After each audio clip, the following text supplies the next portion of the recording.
French Connection épisode 10. Retour sur le système de Pierre Doris. Pierre Doris a déposé le brevet du système qu'il a mis au point quelques années plus tôt, et il a une bonne raison pour cela.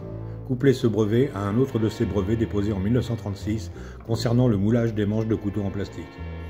En ces années 50, la demande est forte pour les automatiques, et plein de modèles sortent chaque jour.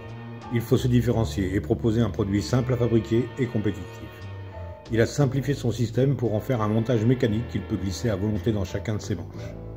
C'est une cage dans laquelle on trouve tout ce dont on a besoin. Ressort d'éjection glissé à l'intérieur, ressort de mécanisme de blocage sur la face inférieure, cale de blocage de lame et tablier, les perçages de fixation pour le manche et axial pour la lame. Reste à ajouter un bouton et c'est fonctionnel. Cette simplicité couplée à une efficacité sans pareil lui permet de décliner plusieurs modèles en peu de temps et à moindre frais. Le Smatch en août 57, le Spoutnik en octobre 57, le Halali en juillet 59 et le Soute ouvert. Ces couteaux ont une éjection de lame parfaite, sans compromis, un claque franc de la lame quand elle heurte le tablier rendu grave et feutré par la carcasse plastique, un véritable plaisir en main. Chaque modèle porte son nom gravé sur la lame ainsi que la mention inox et breveté SGDG sur le ricasso. Tous ces couteaux ont une taille autour de 24 cm avec des lames de 11 cm depuis la base. Seul le Smatch existe dans une plus petite version de 21,5 cm pour une lame de 9,5 cm.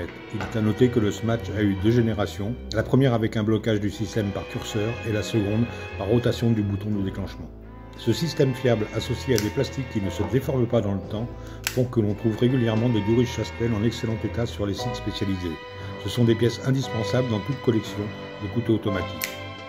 A bientôt pour un prochain épisode avec Henri Sanajuste et ses éclairs. Ciao!